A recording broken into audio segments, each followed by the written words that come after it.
Hello and welcome to another edition of the Tigers Down Under. I'm your host, Alex, and with me I have Dan. How are you, Dan? Look, yeah, I'm all right. As well as can be expected. Yeah, look, I think on a footballing level, I think after the last episode, I sort of said like I think I tipped a 1-1 or a 0-0 or something. I think I tipped a draw. Um, it's weird. It was a game where was um, I was both satisfied and disappointed at the same time, if that makes sense. Yeah. Um, I really thought like the way it sort of panned out to come back and claw back a goal was good, and to reclaim it, to claim a point was good. But I think we never should have allowed ourselves to go behind off what was such a simple, straightforward counter. Like Yeah. they just got in the backs and they just hoofed it long and had their forward, whatever his name is, I forget. Oh yeah, name's gone out of my head now. Ross something. I'm gonna look that up. But just ran. And then, I mean, look, it was a nice finish. He sold Ingram with a chip to make him jump, and then just played it like underneath him. But yeah, Ross look, Stewart. Yeah. yeah, like it was a tidy finish, but like it was such a shit goal to concede when we'd pressurized and pressured and pressured. Um, but yeah, look, I think to push and to get an equalizer was good, but I think in the context of everything, it was probably a game we should have taken the 3 points from. I'm going to claim. So my prediction last week was a 2-1 win with Oscar getting the winning goal, and I will claim that if he had actually put that penalty away, we would have hopefully won the 2-1. Yeah, I mean, it's a really hard one in that sense to get a read on, as you say, sort of like happy to get a point against a side that's been in reasonable form, but really unhappy to not have taken the 3 points in the context of the game with their red card. As you say, I mean, I think after the red card, really, we dominated the chances other than that counter that they put away. It's going to be interesting. Look, obviously, it was Oscar's first game back playing in almost, sort of 6 weeks sort of thing. So there's a case to be made that maybe he's a little bit rusty. But you got to sort of think I think, 4 or 3 draws in our last 5 games. We've got to start turning those points into wins. But on the flip side, you think, under Shotter, these are the sorts of games that we'd be losing sort of 2-0, 3-1 sort of thing where at least Rossini's put in that sort of defensive solidarity where we're actually kind of holding up in these games. Yeah, it's this season has obviously not panned out the way many of us wanted, and it still really is a work in progress. But I think, as you say, these are games where 3 months ago we were losing, where we're clawing back to save a point, which is important because coming into the season, if there's 2 or 3 points between the bottom three and safety, these one point here, 1 point there are the ones that are gonna hopefully keep us safe, keep us away from relegation. But and I think we've got, realistically, I think we're now halfway through the season, so there's still actually plenty of football to play and plenty of like work to be done between Rosina and the lads. Um, Potentially some outgoings, maybe some income, maybe 1 or 2 incomings in January, if we can offload enough, because I think we've got quite a few players that we need to dump or find their way to new clubs before we could bring anyone in. But even if that meant maybe ending one of those Chelsea loanees, or both of them early, because and on that note, because what was it, Vale? Was it Vale Vale came came on? on. Yeah. He looked shocking. I was very unimpressed. I know, like, he hasn't played a lot of football for us, but like, he You got to was a seize your player that chances, I suppose. yeah, it just feels like, is a player that we seemed kind of excited for, highly rated Chelsea prospect, and finally gets a chance and looked out of touch, looked uncomfortable, looked, off pace, just really didn't look to do anything significant, which was really disappointing. Yeah, you consider that he's coming on against 10 men as well. It's not as if he's Mm, coming on against a side that's beating us 3-0 and has their foot yeah. to the throat. This is a team where if you're going to come on in a championship game and have a chance to make an impact, this is the sort of context or game state where you expect them to have the biggest chance to do that when they've got that opportunity to perform. It was interesting. I was having a discussion with someone the other day about the fact that we used to get a whole bunch of loanees in from United and Arsenal, like you think like your James Chester, Robbie Brady, those guys. And they did really perform and it worked really well. And I almost wonder if because back then we were playing them week in, week out, it actually helped their development a bit more. And so now we're seeing these guys come in only once every so often, and it's not giving them the right sort of opportunity to perform and develop. But look, at the same time, they need to earn that spot in the side. And if they're not performing and if they're not making the most of their opportunities when they get it, I think, Rosenior sort of alluded to having conversations with Chelsea at the start of January about their futures. I think both Simmons and Vale will be going. I think, you're looking at like Scott, I think's been told to find a new home. Williams. I think I even saw rumors about Fleming, which would be a bit crazy, but look, if they don't see him as potentially having a future. Elder, I think, is another one I'm hearing. He's been, if we get a decent offer, he'll probably be going.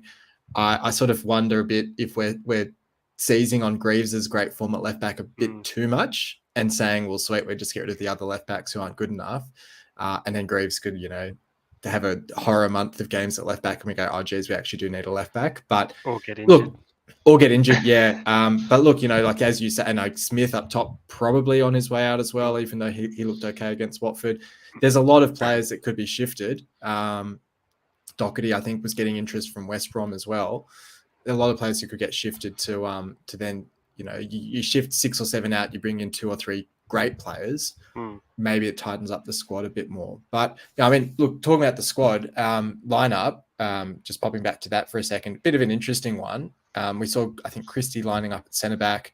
So we had a fullback at centre back and a centre back at fullback with Greaves at left back. We had Slater, a centre mid, playing on the wing. You sort of, you trust in Rosie and you sort of think, yeah, look, he must be assessing the squad and this is the lineup he sees as being the best fit. But it does sort of underline just how sort of, I guess, uneven or lopsided the squad is at the moment. Yeah, look, it's very interesting because, especially because later in the games, he's then bringing on, players into their natural, he brings on Cynic into a wing position, and he brings on these players into the position that actually fit for, and it sort of begs the question, why aren't they just starting in their position? Because I feel like as industrious as Slater is and as good as he is, surely a winger's better on the wing than Slater is. But again, I guess one of those, I'm not there at training every day. I don't see what Rosine is seeing, but I don't know. It just sort of feels like that's just, surely you play your best player in their best position if possible. But yeah, I mean, we're collecting some points, as so that's, I guess that's some sort of vindication for Rosie's choices, but and then I guess just a shout out as well for Tufan coming off the bench, and thought it was a pretty smart finish for the goal as well. He's been talked up by Rosie a bit. Look, you're talking about outgoings. He's another one there's sort of a bit of paper talk about him potentially leaving in January, but he's doing the job when required. You can make the case, I think Rosie did in the post game, that he gives the ball away a bit easily for their counter that led to their goal, which is probably his biggest flaw at the moment. He's a bit soft on the ball. But I think that's his 4th goal for the season or something like that, which is actually a pretty decent return. He's one of those ones that maybe his best role is off the bench, where he doesn't necessarily have that fitness or the pace to be there from the start, but he can finish games quite strongly.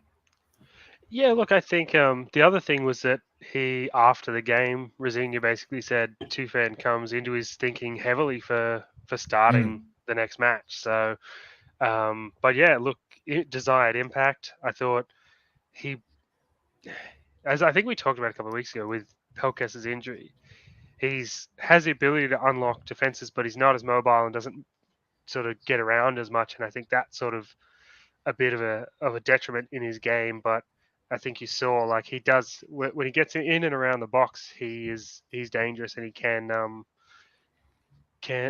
create can score a goal. So I think an important contribution from him. But I think as you say, like it'll be a little bit stronger on the ball, and a little bit more protective of possession maybe, and would become like I think he could become a real asset for us over the next month, 6 months, whatever. I think he's one who should stay. Yeah. Because I don't like he's been had some moments of poor form, but I think overall he's been pretty solid, really, and with some really timely, important goals. Um, four goals from however many games, how many starts for a midfield. It's not terrible. He's probably our third best scorer or something now. Yeah. Yeah, most definitely. I mean, he got my 3 votes for the game for this one. I gave the 2 votes to Woods, who I thought at 11v11 was probably having a typical sort of Woods game. It's sort of that 6 or 7 out of 10 that you get from him most weeks, where he's nothing spectacular, but he just sort of does his job next to Seri in midfield. I thought he did step up an element after that red card, which was, of course, a foul on him, which I think maybe we should touch on that just after I do my votes. But I think look, I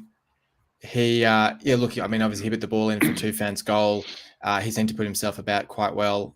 So seemed to be one of our better players, especially at that 11v10. And I went Coyle for the 1 vote. I thought at right back he was doing quite well. I think that was one that people sort of questioned why he was taken off when he seemed to be one of our more attacking players. But I don't know if it's a fitness thing or something like that. But I thought he was quite impressive as well. I guess I'll get your votes first, and then maybe we just touch on that red card before we move on. Yeah, sure. I agree. I went Tufan for 3 because essentially saved us the point with that. I think he came on and he wasn't afraid to try and move the ball forward. Tried to create some pressure and tried to do some stuff around the box, which was nice. I actually went 2 points to Coyle. I thought, busy, typically busy Coyle performance, but some really good quality crosses into the box and into the area.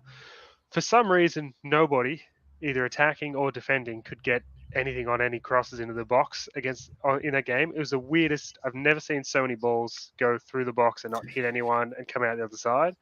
But balls in really dangerous areas, really good areas.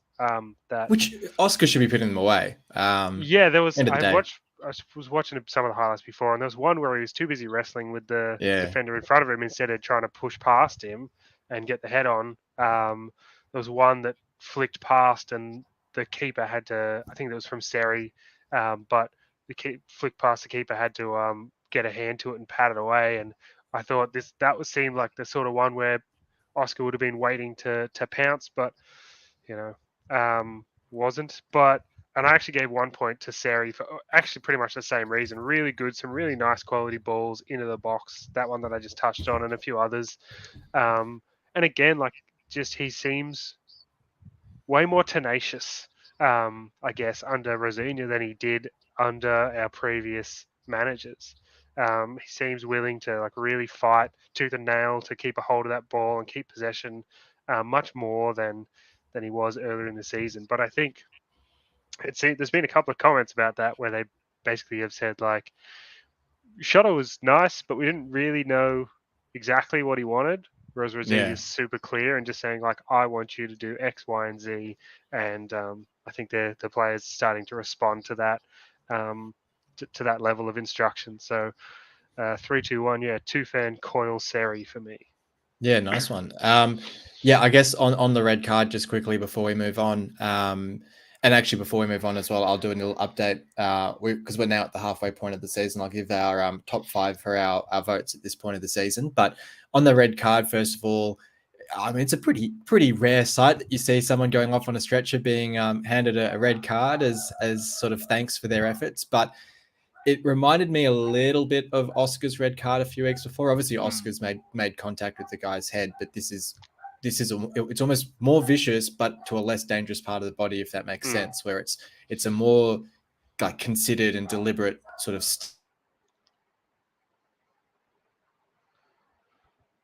Oh, what's going on? Was that me or was that you? I think you cut out for a sec. I cut out there. Okay. Oh well, I don't know. Maybe I cut out, but you on my screen you froze for a second. Okay. Well, anyway, yeah. Red card. What did you think of it?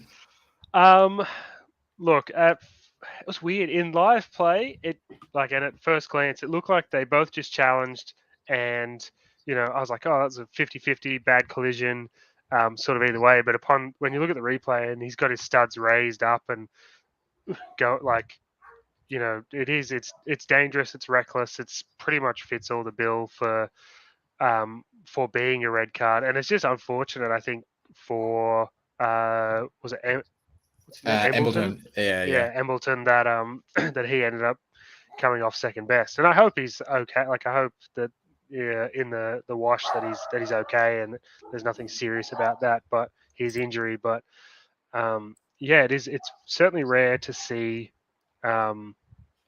that a player get a red card as they're getting stretched off the field. I did notice that Sunderland tried to initiate a sub as quick as they could to try and they seriously, as soon as he was down on the ground, they were like, shit, that didn't look good. And they were just like, they called for a sub straight away. They were like, we're going to try and get him off before the ref can do anything. But you may as well try, I suppose. Look, if you can get away with it. But look, he I mean, in my eyes, it was red. I've seen plenty of comments of people saying it wasn't and it was this or that or whatever. But I think if you jump, like two players jump, one tries to head it and one tries to kick it. Yeah. Like, it's not really a lot of argument. Yeah. And you start a guy in the chest or whatever, basically. So. No, that's right. Well, look, perhaps I don't know if it's as an indictment or just a compliment to the player himself, but I'll do my the top 5 players that we've got in our votes at the moment. Coming in at 5th on 19 votes is Dimi Pelkas. Like, that surprises me a little bit. I thought he'd only started a handful of games. I suppose he scored 2 goals, and I mean, I guess he's probably looked sharp off the bench, but that one surprised me. I mean, he's only 1 vote ahead of Coyle, who's got 18. So that, he's not that far ahead in 5th, but still. We've got Seri in 4th, which is a bit of a jump. He's on 25 votes as it stands, which is probably a compliment to his, I guess he started the season, the first few games, and then obviously the last 5 or 6 weeks, as you were saying, he's really stepped up a notch. Actually equal with votes on him with him, so equal in 3rd, I suppose. We've got Oscar also on 25 points, no doubt, mostly accumulated at the start of the season when he was banging the goals in. We've got Slater in 2nd on 28, which I guess is probably just a comment on the fact he's had a pretty consistent season and seems one of those sorts who'll pick up votes if there isn't really anyone else standing out. And then all the way ahead on 39 votes, we've got Greaves. Which, I mean, I guess, again, probably makes sense. I mean, I guess my surprise comes from the fact that we've conceded so many goals this season. And so to have a defender leading the way is somewhat of a surprise. But I guess at the same time, he's contributing a lot offensively this season. When we are keeping clean sheets or when we are doing well, he's definitely at the heart of it. So, it's the top 5. Do any of those surprise you? Look, Greaves being so far ahead does, because I don't even remember the last time we voted for him, but I assume and that's not supposed to say that he's been playing poorly, but I can only imagine that I reckon he picked up quite a few points around this shift to left back when we were also surprised with how well he was doing in an unfamiliar position or whatever. And so we were like, here, have a vote, have votes. But, look, I actually, when you were saying these ones, surprised me. I thought you were going to say like Longman or something, and I was like, that would have surprised me. But not that he's been poor, but he's sort of been Ryan Longman, not sensational, not terrible. Would it surprise you that Smith has more votes than Longman?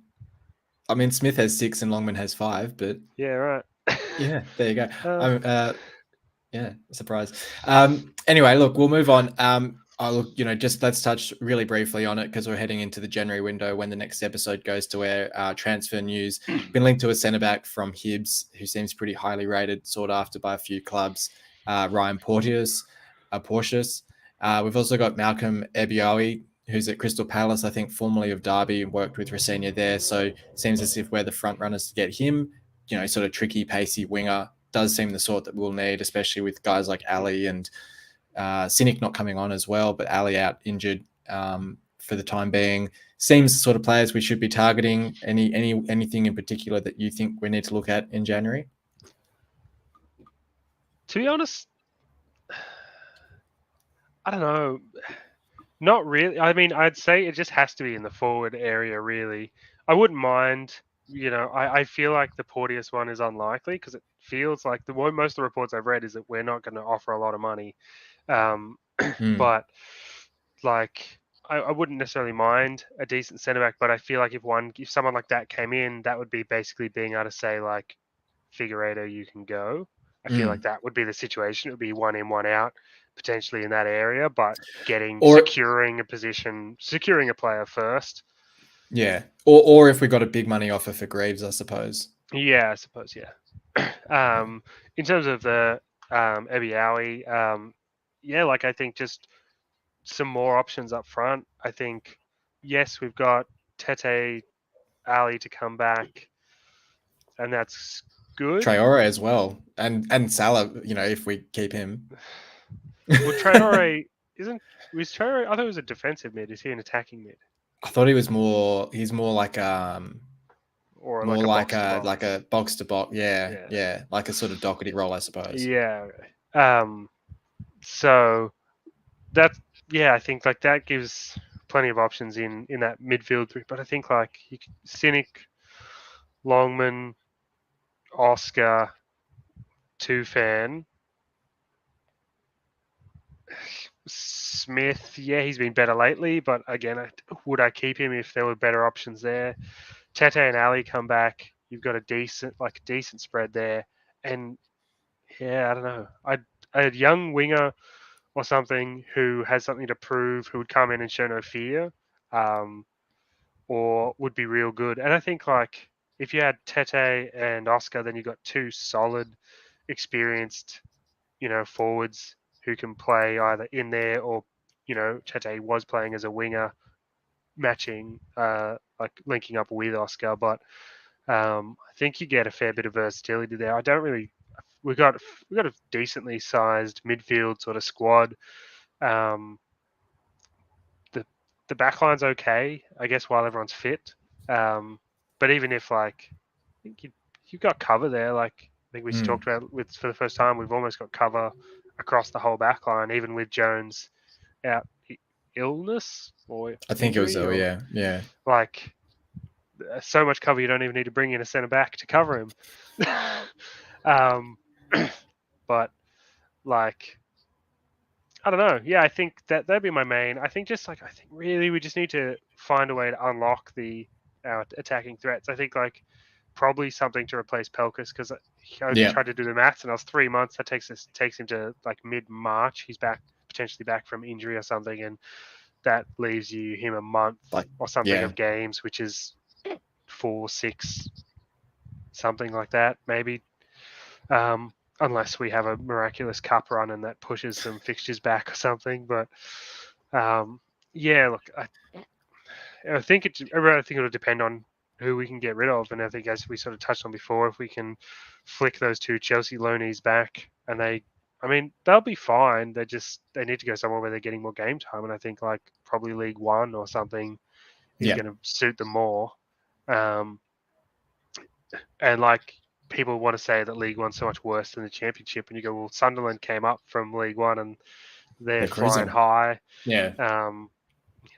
We're the only team who seems to come up and do shit. No, that's not true. But get rid of those. The couple that have already been told they can seek other offers. Obviously, Cannon's already been released and gone. So just see what happens. But a couple in, a couple out would be pretty good. Or I guess it'd be a few out and a couple in. Yeah, well, I guess we'll see what happens. I think the window opens start of January, so we won't be recording an episode next week due to the festive break, but we'll be back early in January, and we'll start to get some more concrete news then. We'll do the previews for the final 3 games of the year, but first we'll do a round of Who Am I? Now, this one is a lot easier than last week, Dan. Oh, is that my internet? What's going on here? Is that me phrasing again? Somebody froze. I don't know whether I'm Somebody disconnecting froze. or. Well, that's all right. Are you up for a round of Who Am I? Yes, I'm ready. Should be able to get it off the first clue, I reckon, but we'll see how you go. So you set me up for embarrassment now. Certainly off the second clue, I would hope, but we'll see. I made 124 league appearances for City, and I scored 52 goals. This, I don't know if this is like as obvious as it feels like it. 50. Sure, it's not Jared Bowen. It is Jared Bowen. I was like, can I find one where you can get it off the number of goals scored? Joined City in 2014, left in 2020, played on the wing or up top or the number 20. I am Jared Bowen. Well done. Yeah, I thought after last week I'd give you a softball. Look, I mean, to be fair, I think that's 3 that I've got on the first clue. Yeah, that's true. Actually, you've done all right for a few. Did you get Elmo as well? Was it off the appearances? Yeah, possibly. And then someone else as well. Yeah. No, nice one.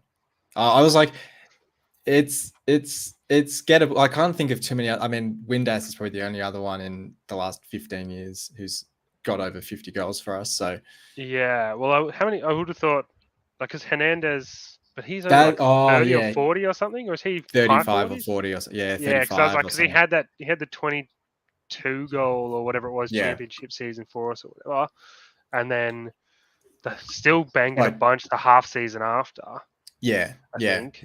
Yeah, that's true actually, because he got the 22 or whatever in the championship. He got maybe 10 in the Premier League across the 2 stints, and then I don't know, like another 10 in the championship. That injured championship season where he was out for like half it or something and came back. And then he comes back and then just it was just like bang, bang, bang, and we're like, yeah, right, he's back, and then we sold him.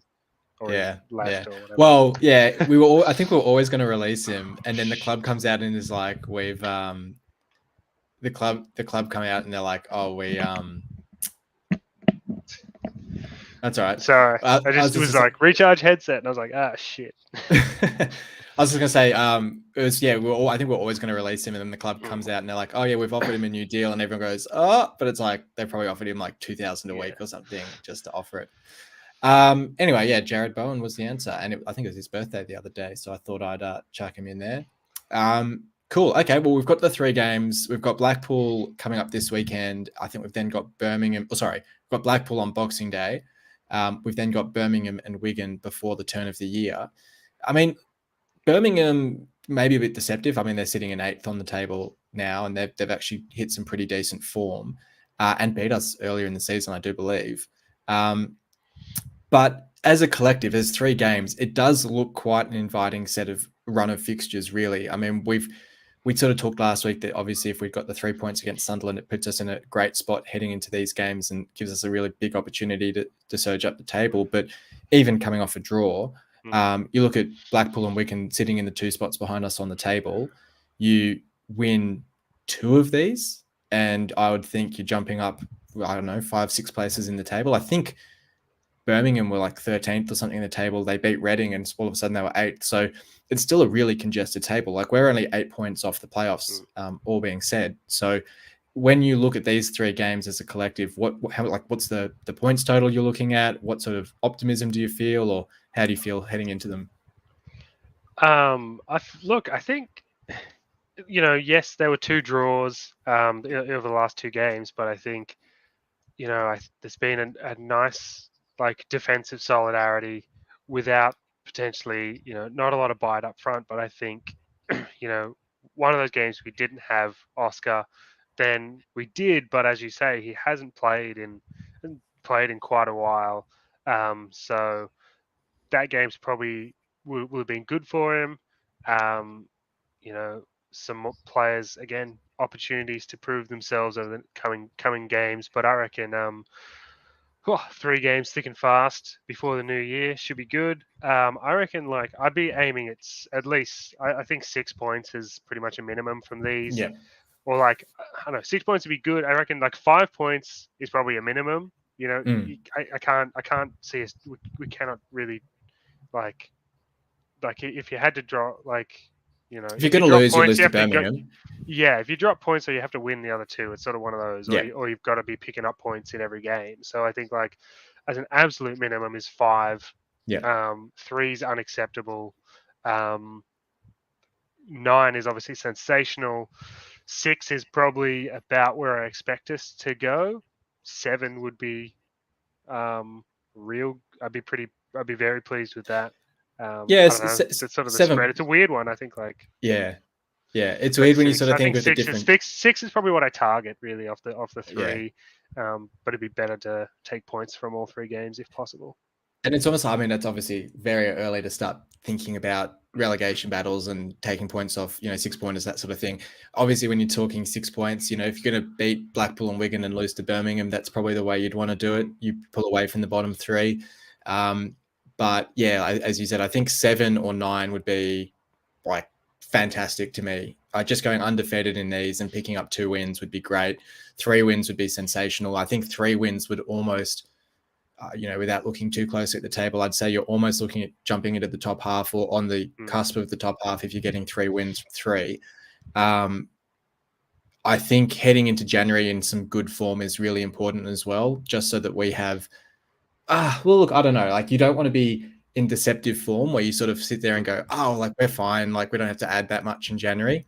But at the same time, I'd hate to go in with 0 points from the 3 games and panicking and doing some crazy things in January that we don't need to. Yeah, I think 6 or 7 points is sort of a happy medium that if we can target that would be good. In terms of the lineup or in terms of how the side's looking, I guess the only real flex that we could make, or I mean, there's probably 2, is you sort of looking at Ingram and Baxter in goal. Ingram arguably at fault for the Sunderland goal just in terms of his positioning. Maybe as well, whether you sort of look to start Tufan over a Slater or something like that. Probably the main positions to look at. I don't know. How are you seeing the lineup? I, to be honest, would probably keep it reasonably stable. I think it would be really good to see like Cynic or someone start, someone who actually like has that trickery and stuff, who can go at defenses early instead of waiting until like the last half an hour of a game to try and like snag a look. Let's play on the front foot. Let's score an early goal and then control the game after that instead of controlling and then conceding and then trying to claw back points. I think it'd be real good to go out, even if that meant you start all your attacking players at the from the outset, and you go, we're going to go hard in the first 30-40 minutes. We're going to score a goal or we're not. And worst case, you don't, you go at them, you don't. I mean, worst case is you still concede and you lose because then all your attacking players are tired. But like realistically, you don't score, you get into the second half and you have to bring on more conservative players and you just play for a 0-0 draw if you don't score. But I feel like we play the way we play, we're better off having goals, on the points on the goals on the scoreboards as soon as possible. Yeah. Because I wonder what the stats are like for goal when games we've scored first and like going on to win and all those sorts of points lost from winning positions and points won from winning positions and stuff. I actually almost wonder if we've got more points from losing positions. I'm just thinking obviously the Bristol City game, Burnley, obviously Cardiff as well. But then there's also been games like the Reading game where we've been in front and then lost. So yeah, it would be interesting to see the stats. But I don't know. I just probably I think bring on I'd like to see Cynic or someone start, just who has a little bit of something, some pace, some trickery that could really damage and keep an opposition on the back foot a little bit. Because as good as Slater and Longman are, I think you really need you need a dynamic weapon to keep that defense guessing, to stop them from pushing too high, to stop them from taking any real risks, risking leaving space. And I think, unfortunately, Longman and Slater don't really offer the threat to expose that. Pelkas, did, but obviously he's not there. He was actually getting good at finding those pockets and exploiting those holes and those spaces. So I think someone who can do that be really good. Whether that's Tufan in the ball playing it into those pockets, but I think someone who can really exploit those. And Cynic seems to get himself into some nice pockets out wide and get in behind defenses and want to whip balls in and stuff. So I think he'd be a nice one. I'd like to see start at least one or two of these games, maybe like the first and the third one or something. Yeah, and then I guess it's interesting. I mean, I saw the club tweeted out that Tete and Ali are back, presumably in full training now. Hopefully that means that they're only a couple of weeks off. So yeah, maybe if we see Cynic in these couple of games and obviously, hopefully he scores a couple of goals and gets some confidence and goes on a run. But if not, we've got Ali and Tete coming back soon. And I mean, as you alluded to earlier, we're basically a whole different side when you've got those guys up front. Like, it changes the dynamics so much. Tete and Oscar obviously were linking up so well at the start of the season. I don't think it's a coincidence that basically since Tete's been injured is our complete drop off in form. So it'll be great to have him back after the Christmas period, I suppose. But look, it's going to be games coming thick and fast, opportunities for points all over the place. So hopefully we can pick up a couple of wins. Yeah, not only opportunities for points, but opportunities for players to make those claims. But yeah, look, it's going to be an exciting week in football in the Championship and everywhere. But be good times. Yeah, we'll see how we go. But look, thank you for joining me for this one, Dan. That's all right. No problem. And have a very Merry Christmas and a safe New Year as well. Yeah, you too. And same to all our listeners as well. A Merry Christmas from us down here in Australia. Here's to 9 points from 9 against Blackpool, Birmingham and Wigan for City. And we'll be back in the new year to discuss all 3 games and look ahead to, I think we've got the FA Cup just after that against Fulham, which will be exciting as well. But until next time, come on, City.